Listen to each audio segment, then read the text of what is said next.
More than 1 in 5 students attends rural schools in the United States. However, rural education is often overlooked by educators because many of them don't really understand what it means to live and serve in a rural community. Hello, my name is Mary Kendall Glass, and I'm a high school English language arts teacher in rural Alabama. In this presentation, I'll be examining the issue of teacher shortages with a particular focus on how this problem affects rural schools. While teacher shortages are often discussed as kind of a general concern across the country, their impact, as we will see in this presentation, is not evenly distributed. Rural districts face unique challenges in recruiting and retaining qualified educators, which can ultimately limit the educational opportunities available to rural students. As a teacher in the smallest rural school district in Alabama, this topic is something I see every single day. Right now, at my school, we've had a history position open for months and it still hasn't been filled. Because of that, students aren't getting consistent history instruction and it's also affecting the rest of the staff. There's one less staff member to work the gate at baseball games. There's one less staff member to do morning duty and afternoon duty, and it's situations like this that made me realize that teacher shortages, they aren't just abstract and some sort of broad issue that we just hear about. They're something that we actually experience, something that's real and has immediate effects on schools and classrooms, teachers and students. So that's what led me to explore this topic a little bit more deeply. In this presentation, I'm going to look at exactly what's causing teacher shortages, how they impact schools, especially those in rural areas, and what can realistically be done to address them. When we think about education in the United States, one of the main ideas that we think about is fairness, the idea that all students should have access to the same opportunities. And I think this idea traces back to the Declaration of Independence when Thomas Jefferson said that all men are created equal. It's this idea of equality that first began and it's shifted in education from equality to equity. The idea that students should have the resources that they need to reach similar outcomes. However, in reality, this goal is not always met. In many rural schools, ongoing teacher shortages make it difficult to provide consistent, high quality instruction, which creates a clear gap between what education is supposed to be providing and what students are actually experiencing. While equity is the goal, the reality is that students in understaffed rural schools often don't have the same access to instruction and support as students in other settings. And this is the problem that I am seeking to explore today in this presentation. I wanted to begin our literature review by seeing that there actually is an observable problem by looking at data and seeing that what I say that teacher shortages are ongoing, systemic, and nationwide, that this claim is true. So it's important to recognize that teacher shortages are not just isolated situations like the one instance that I just described to you about my own experience in my school. This is a widespread and measurable issue. Research shows that the rural teaching workforce has significantly declined compared to suburban areas, which shows that this is a real and ongoing problem. Both rural populations and teacher shortages can widely vary across the country, making this issue more complex than it might seem at first. Another challenge that we see is how teacher shortages are measured. While the problem is well documented, there isn't really a consistent way to track it because some states report teacher vacancies, whereas others include teachers who are working outside of their certification areas in reports about teacher vacancies. And then not every state reports any data. So, because of these differences, the full scope of the problem is likely underestimated. In fact, one national estimate identified nearly 40,000 teacher vacancies, but even that number is considered conservative. So, while we know that teacher shortages are significant, the reality is that the problem might be even more widespread than we first considered or than the data suggest. For this presentation, teacher shortages will be considered to include both unfilled positions and underqualified teaching assignments. As we review the available literature regarding teacher shortages, several key ideas, several major patterns tend to stand out. The first is that the cause of these shortages is not simple. They're made up of multiple factors. They're economic, professional, structural, and there's some debate about which of these has the greatest impact. Next, we see that the effects of these shortages extend beyond staffing. They influence students, especially, but also even teachers and the overall functioning of schools in significant ways. Another key takeaway that we're going to see is the issue of equity. The research shows that shortages can create or worsen gaps in educational access, especially in areas like special education where consistent specialized instruction is critical. Finally, the literature offers several possible solutions, and while there's no single answer that is the right answer, some strategies appear more promising than others. These themes are going to help frame the rest of our discussion by showing not only what the problem is, but also how it develops, who it affects, and what might be done to address it. One of the most consistent themes in the research that we see is the role of compensation. Teachers in the United States only earned 77% of what similarly educated college graduates made in 2021. This shows that teachers earn significantly less than other college educated professionals, and the gap makes it hard to attract people into the profession, especially to lower paying districts. In rural areas, the issue is even more noticeable. In my experience working in the Black Belt, many districts follow the state minimum salary schedule, so there's very little variation in pay. And because of that, schools tend to rely heavily on local teachers rather than attracting educators from outside of the area. Beyond salary, there's also other practical challenges. Rural communities may have limited housing options, and they often cannot offer the kinds of financial incentives like signing bonuses that wealthier districts can provide. And when you consider all of these factors, the lower pay, the fewer incentives, the limited housing, it becomes clear that rural districts are at a real disadvantage when it comes to competing for qualified teachers. Another piece of this issue that really stands out is why teachers choose to leave in the first place. Sometimes it's not about joining the profession, it's about staying in the profession. And a lot of teachers leave their jobs because the job itself becomes too difficult to sustain over time. Things like feeling unsupported, dealing with constant pressures, or struggling to manage everything in the classroom can add up quickly. And because of this, this isn't just a pipeline problem, it's also a retention problem. Schools might be able to hire teachers, but they might not be able to keep them. And so this is where school leadership really matters. The environments that school administrators create can either support teachers or push them toward the door. So when we think about solutions, it's not enough to just bring more people into teaching. We also have to think about the conditions that are there that make them want to stay. Beyond workplace conditions, another important factor is the pace and the intensity of the job itself. Teaching often requires balancing multiple responsibilities at the same time. It's not just teaching, it's also documenting behavior. It's also monitoring attendance. It's also calling parents. And over time, the pressure can become a little bit difficult to sustain. In rural schools, the pressure is often amplified. With smaller staffs, teachers are frequently asked to take on additional roles both inside and outside of the classroom.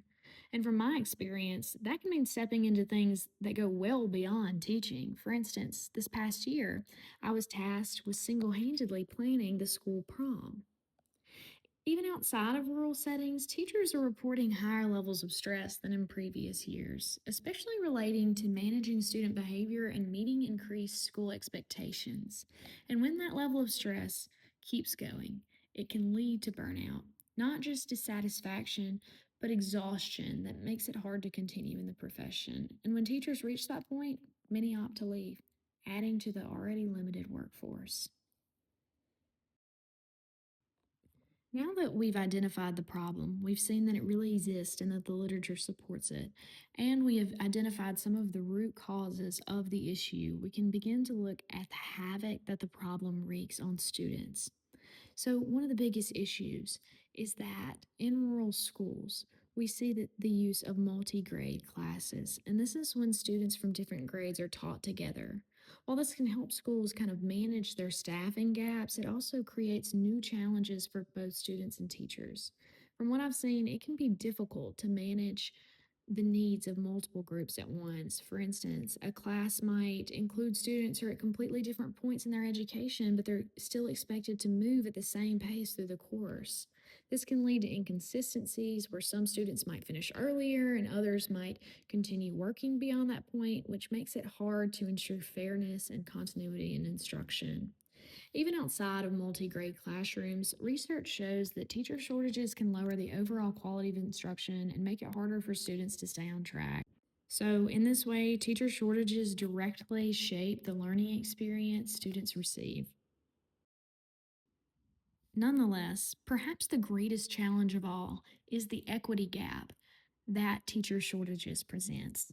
Students in rural schools often don't have access to the same resources or instructional support as students in other settings. And the issue becomes even more significant when we consider special education. These positions are some of the hardest to fill, and teachers in these roles tend to leave at higher rates.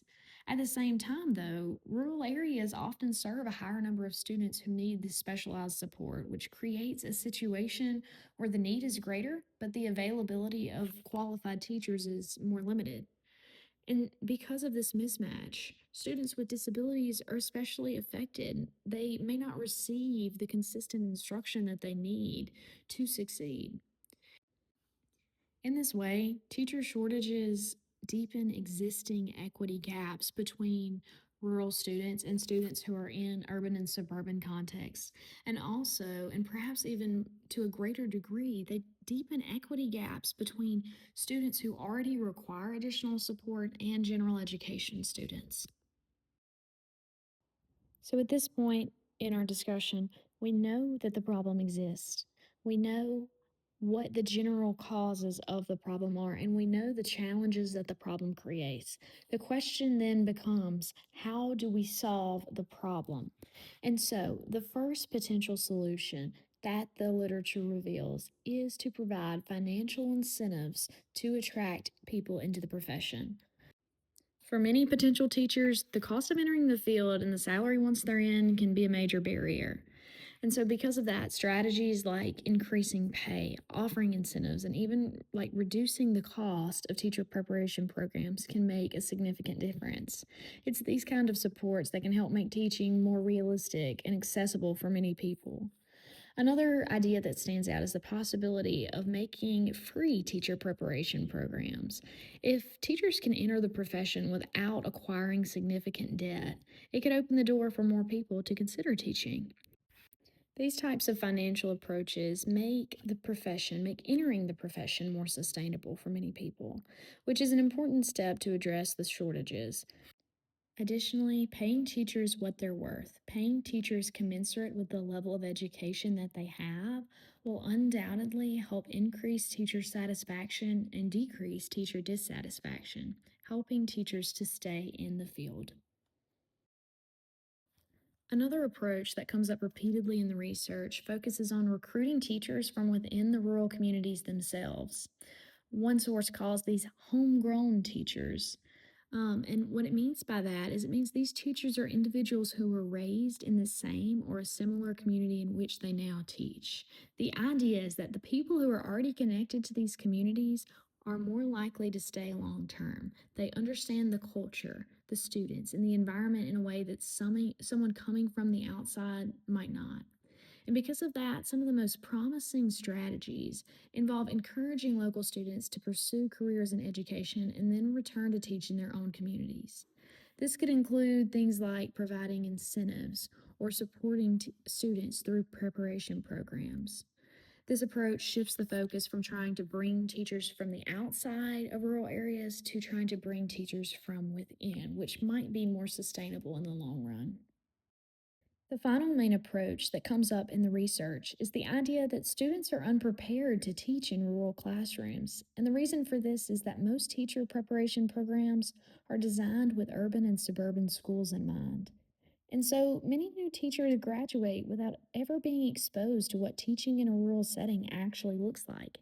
And it's this lack of preparation that can make the transition into rural schools more difficult for people from the outside, especially when teachers are faced with challenges they weren't prepared for, like multi level instruction or limited resources. And because of this, some researchers suggest that preparation programs should include a more intentional focus on rural education both in coursework and in field experiences.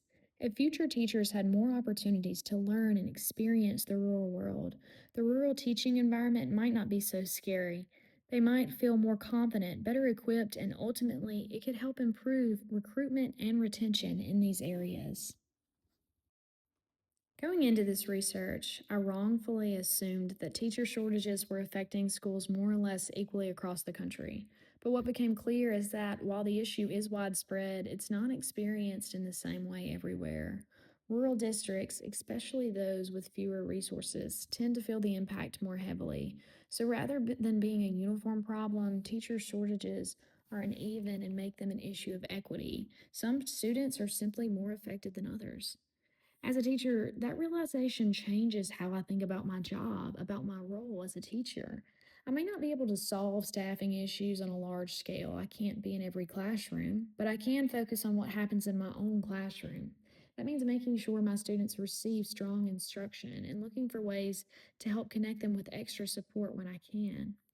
It also means thinking beyond the classroom. There is a need for advocacy, both for students and for the conditions that support teachers. Policy decisions do play a major role. Addressing teacher shortages will require coordinated efforts that include financial support, targeted recruitment, and a better preparation for rural teaching environments. But what this highlights overall is that solving teacher shortages requires more than simply filling positions. It's not just about finding a person to sit in the teacher's seat. It is about addressing the underlying systems that shape where and how teachers work. It's about challenging ourselves to look at equity, to care about equity, and to address systemic problems using systemic measures. Over the course of this presentation, we looked at what's driving teacher shortages and why the problem is a bit more complex than it might seem at first. What it really comes down to is that these shortages aren't going to be solved with quick fixes. It's going to take long term efforts, things like securing better funding for teachers on different scales, whether that comes from recruitment bonuses or salary increases. It comes from stronger recruitment strategies of recruiting those homegrown teachers. And it comes from making sure teachers are prepared for the realities of teaching in rural education. The challenge is that we already know many of the solutions, but we actually have to put them into practice, which takes time and commitment on multiple levels. But at the same time, we know it's not something that can be ignored. When schools don't have enough teachers, it directly affects what students experience in the classroom, and it can make existing equity gaps even worse, especially for our rural students and students with disabilities who rely on that consistent support.